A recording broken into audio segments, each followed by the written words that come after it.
Hello, everyone, and Dr. Robles. My name is Danny Bravo Alvarado, and I'm here to present to you the race and ethnicity in sports.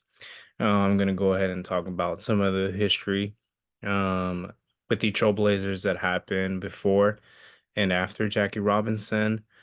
Um, Talk about the the impact of racial inequality and athletes' commitment, uh, uh, the impacts on athletes and communities based off of the racial inequalities, activism, and resistance in sports, examining the research on racial inequality in sports, significant resources, the potential solutions towards racism, and then the future research and recommendations on the topic, and then finally the conclusion and takeaways. So, excuse me, just to give you a basis of the presentation. It explores the complex and interplay between race and ethnicity in the sports, in the realm of sports, from the groundbreaking achievements of pioneers like Jackie Robinson, Jack Johnson, and Tommy Smith to the ongoing battles against systemic racism. The sociological landscape of sports has been a reflection of the broader struggles for equality, justice, in society. So Kukley kind of refers as racism, or he refers as racism, as pertains to a group of individuals considered to have inherited biological distinctions from other groups. He talks about ethnicity, distinguishing that it's not the same as race. It's more of the cultural background, and it's shaped by the cultural customs and history of that population. And so, going to the film of 42, despite the blatant or the horrible racism that Jackie Robinson faced, he demonstrated bravery and admirable self-control by choosing not to respond in the same manner that they did towards him. Instead, he let his undeniable talent speak for himself, and it quiet all the uh, all the individuals that were kind of attacking him. And it just highlights the racism he endured during that time. So some of the background and history I want to talk about that happened before Jackie Robinson and after. So before Jackie Robinson, there was Jack Johnson. I actually learned about him in a sports ethics class in my undergrad at Cal Poly Pomona. And basically, Jack Johnson was the first African American heavyweight champion of the world, as you can see on the right of the screen. In 1908, he took the title away from Tommy Burns. And so white supremacy kind of took a step back and was like, well, we need to regain back our white supremacy. And so they were in search of the Great White Hope, and they were looking towards Jim Jeffries, which is right the opponent going up against Jack Johnson here in the picture. And so this happened in Reno, Nevada in 1910. They went to the 14th round, and he ended up losing. And so there was no restoration of white supremacy during that era. Jack Johnson wasn't your typical colored athlete. He was rich. He was basically the outlaw that white individuals at the time did not like. He was going out with white women. He had white women in public, and that pretty much demonstrated how Jack Johnson was as a person, and he really was an outlaw during that time. A little bit different from Jackie Robinson, and then from my this comes after Jackie Robinson in 1968. As we can see in the photo to your left, it's we have first place um Tommy Smith, and then for third place John Carlos. Tommy Smith is holding up the Black Power salute. You can't see in the picture, but both of them aren't wearing shoes. It's this they took a stance to voice their opinion, um, and they were wearing all these different kind of items to demonstrate the struggle and the racial inequalities that were faced in America during that time. This was very powerful because they took a stance, in one of the biggest stages of the world, which was the 1968 Olympics that happened in Mexico City. And so they were demonstrating to the world some of the racial inequalities that were still happening during that time. So this is the before and after Jackie Robinson. Some of the impacts of racial inequality on athletes.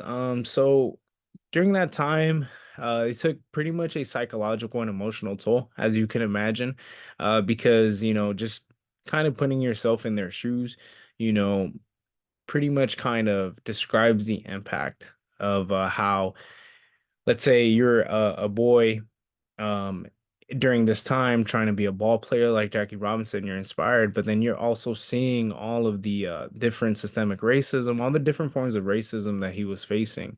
And that pretty much can take a psychological toll, not just for the athlete, but also the fan base or the individuals that follow the athlete as well. And um, it has a large impact on the community too, because the community, as I said before, follows that, and they feel like they're not belonging, like they're feeling alienation, because white individuals at the time had that borderline segregation with athletes, and so it really undervalued. They've really felt undervalued in sports. Activism and resistance. So the athletes activism, athletes of color often use, their platforms to pretty much speak up. And this very much brought me to something that happened recently with LeBron James and Lauren Ingram, which is a ESPN sports analyst.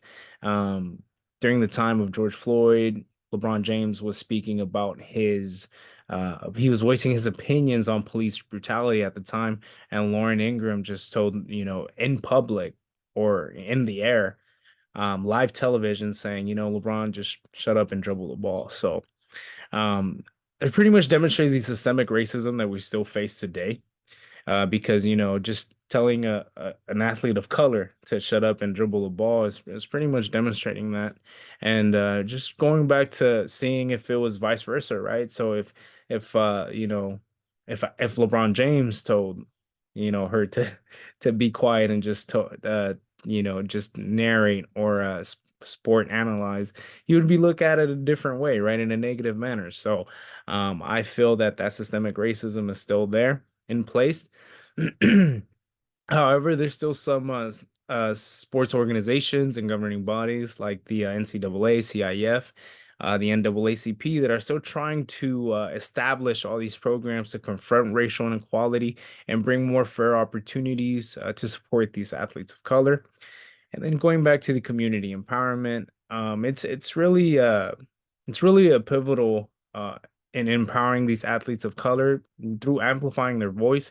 They really connect to the community, and so having them voice their opinion is really powerful because they impact not just their fan base but the community as well. And normally, their fan base is all over the world, and it's of different demographic. I'm examining the research and racial inequality in sports. So there's the scholarship insights, the gaps and limitations, and then the implication for change. So some of the literature that has derived, it's interplay between races and ethnicity, and it explores topics based on hiring practice. So something that I really found, especially in baseball, the hierarchy of the positions are mainly white individuals that occupy those positions. And so maybe just having a same level of balanced playing field of equity in terms of the individuals that apply would really set, excuse me, that balance to allow these individuals of color or any individual to be able to apply to that position, and be on the basis of their expertise, their knowledge, and their character, and not on the basis of their skin. Some of the gaps and limitations. This current research has shed light on many of the aspects of racial inequality in sports, but there's still also those gaps that we don't understand yet. And That will be on the next slide or in the next couple slides that I do want to talk about, maybe having more in depth on some of these case studies to really kind of understand some of the trends that these athletes um, go through.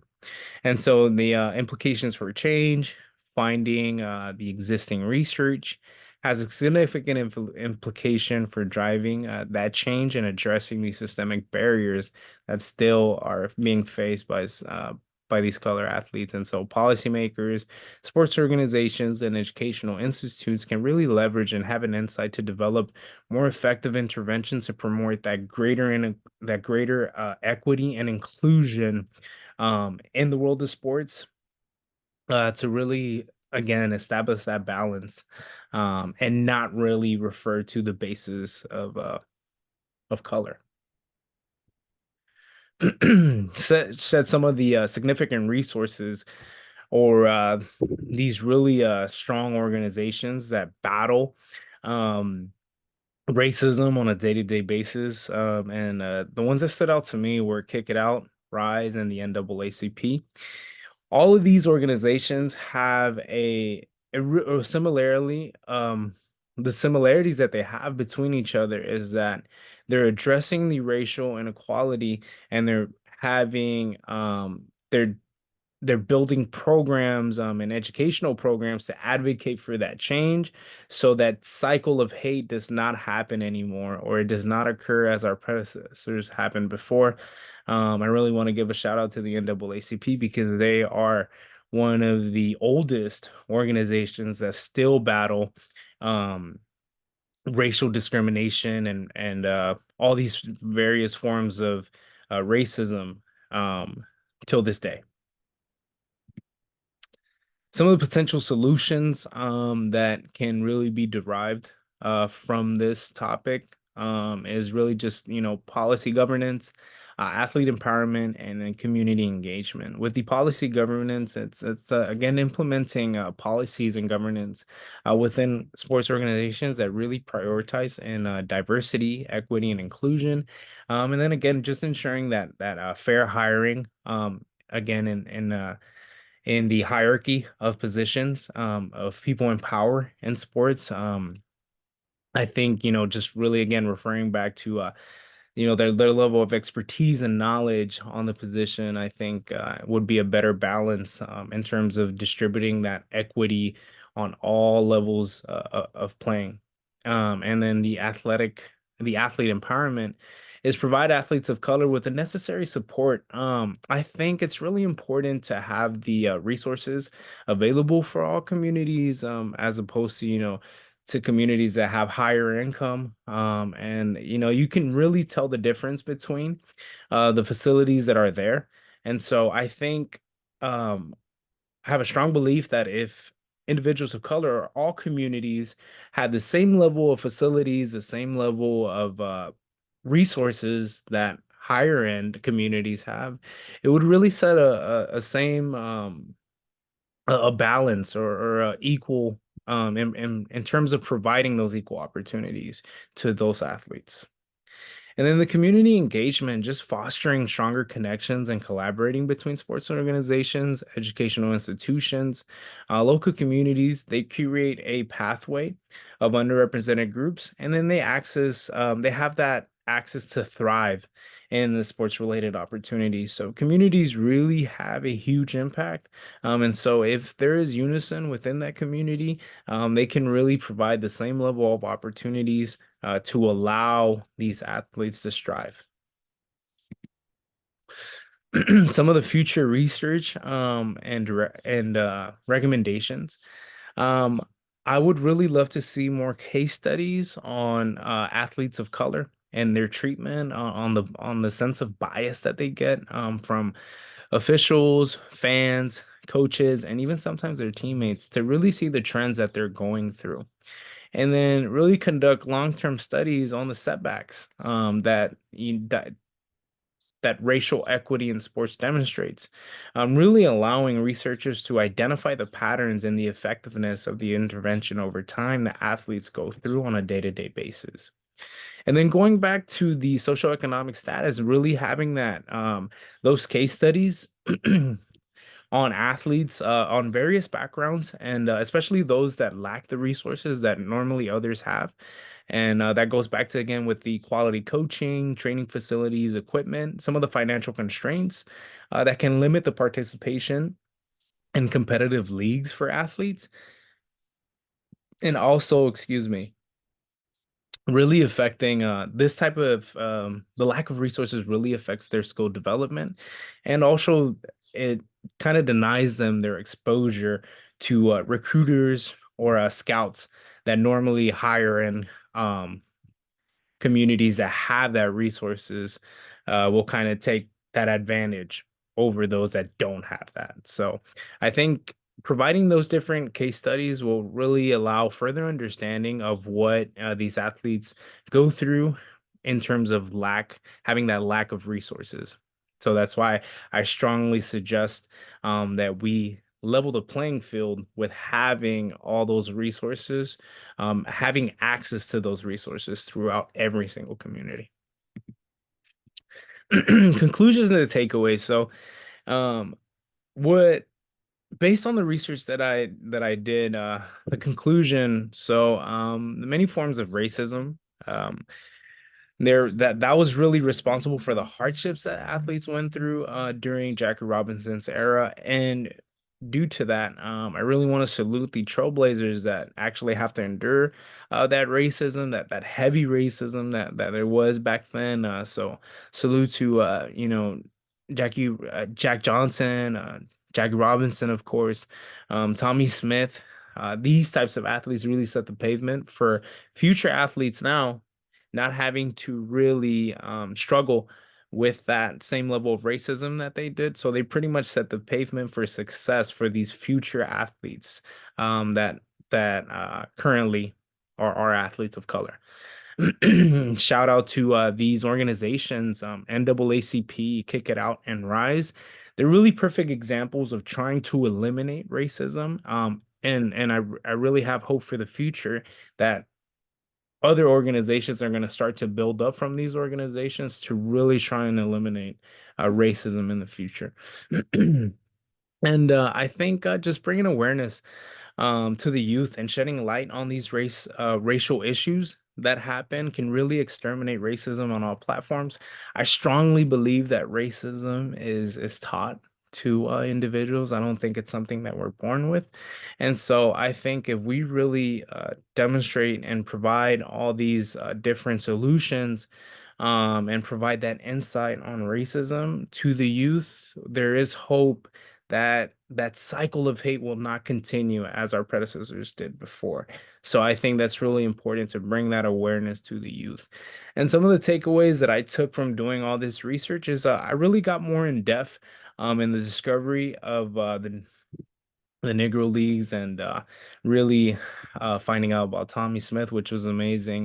In terms of the Negro Leagues, the statistics, I just compare the statistics between Major League Baseball and them, and that really demonstrated kind of, how they were. Um, and in terms of batting average, in terms of their OPS, their on base percentage, like it was pretty awesome because I'm a big baseball fan myself.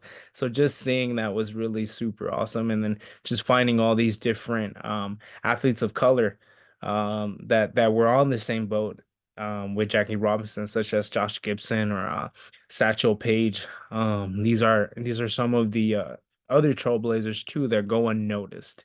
Um, and then just really realize some of the harsh realities that these individuals faced in Jackie Robinson's era in terms of racism. That's just I can't really believe that the United States was really like this back in the day.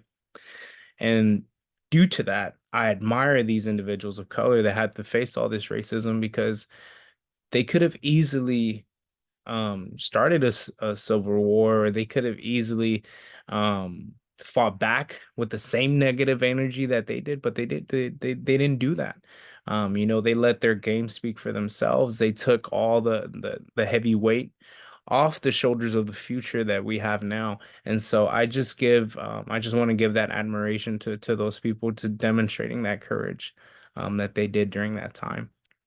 And then just the last thing is I always wonder how things would play out if I lived in that era. And so, you know, doing that, you really just you become empathetic and you truly understand what these people go through, and you really don't want that to repeat again during our time now. And so I think that's why it's important. As a physical education teacher myself, I really want to really just shed some of this towards my students, so that way they can kind of transcribe all that information to themselves and display it on their own platform, and make sure that this topic, this sensitive topic, doesn't go out and repeats itself. And so this is my presentation. Thank you, Dr. Robles, for really challenging um, my thoughts and really having an open mind on such sensitive topics of this class. So I really appreciate that. And thank you for having me in this class. I really learned a lot and gained a lot of knowledge. And have a great summer. Bye, everyone.